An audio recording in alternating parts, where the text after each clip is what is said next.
Outline itu apa sih? Outline adalah rancangan terhadap cerita kita. Kalau dulu zaman sekolah saya belajar bahasa Indonesia itu namanya kerangka karangan.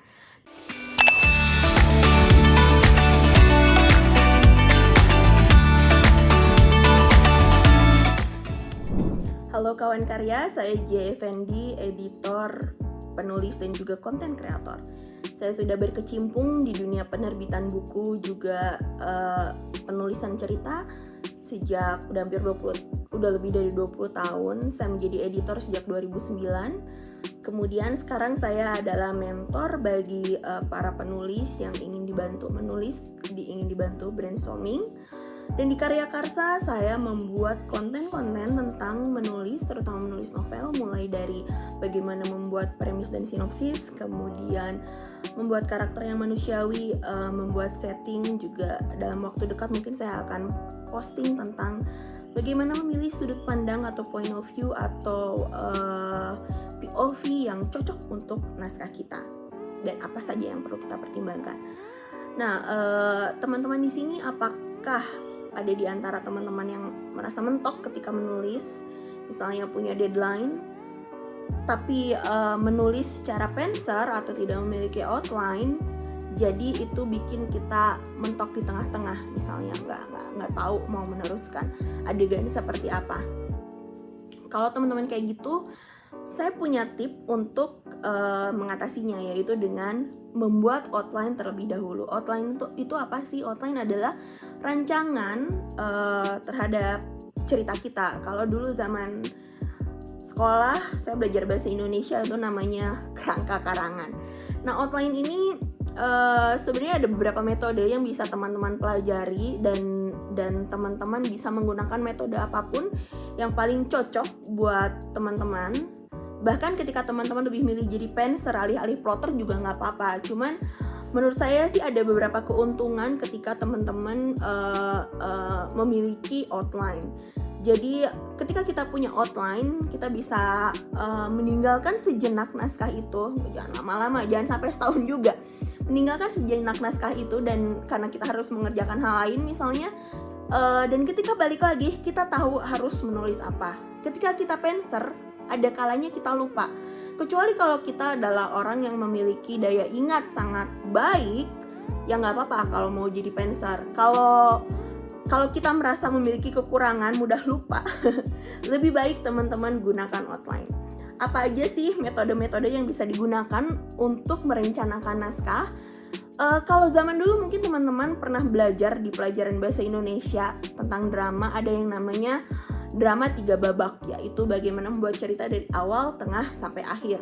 Ada juga namanya drama 5 babak. Kalau nggak salah drama 5 babak itu digunakan sama Shakespeare di Romeo Juliet. Itu teman-teman bisa baca di postingan blog saya soal drama 5 babak itu. Tapi saat ini yang lagi saya suka pakai ada namanya Save the Cat. Selain Save the Cat ada juga The Hero's Journey, juga Snowflake Method kalau nggak salah. Itu kayak beda-beda, kayak banyak banget, dan mungkin kalau teman-teman pengen pelajari semua jadi overwhelming. Jadi yang penting sebenarnya mau pakai outline kayak gimana pun, mau pakai metode kayak gimana pun, yang harus kita pikirkan di awal adalah kita harus punya premis dulu. Premis itu adalah sebuah ringkasan. Tadi kan outline kayak ringkasan kerangka karangan gitu. Kalau premis tuh ringkasan yang lebih ringkas lagi. Kalau dulu saya pertama tahu soal premis ini adalah elevator pitch namanya. Jadi ceritanya ada seseorang yang nulis film, nulis naskah, kemudian ketemu sama produser, pengen ngasih tahu, ini aku punya cerita kayak gini, dan kamu punya waktu beberapa detik atau beberapa menit cuma dalam lift itu untuk menceritakan apa ceritamu. Dan premislah itu gitu. Premis itu biasanya terdiri atas ada tokoh utama menginginkan sesuatu, kemudian ada penghalangnya.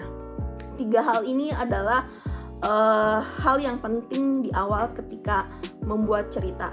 Dari premis kita juga bisa memikirkan cerita kita ini mau dibaca sama siapa. kita pikirkan juga segmentasi cerita kita. Karena cerita yang ditulis untuk remaja tentu akan berbeda dari segi gaya bahasa, dari segi cerita, dari segi plot, dari segi karakterisasi dengan cerita yang kita bikin untuk orang dewasa gitu. Cerita yang religi juga akan beda gitu dengan cerita adult romance, jauh banget gitu. Jadi kita harus tahu dulu siapa calon membaca kita, karena itu akan berpengaruh terhadap keseluruhan cerita kita. Dan dua hal itu, memilih segmentasi dan premis adalah hal pertama yang harus kita bikin, dan itu bisa menjadi chain of awesome. Jadi kayak rantai kekerenan gitu. Jadi dari satu hal keren satu ke satu keren lain saling berkaitan.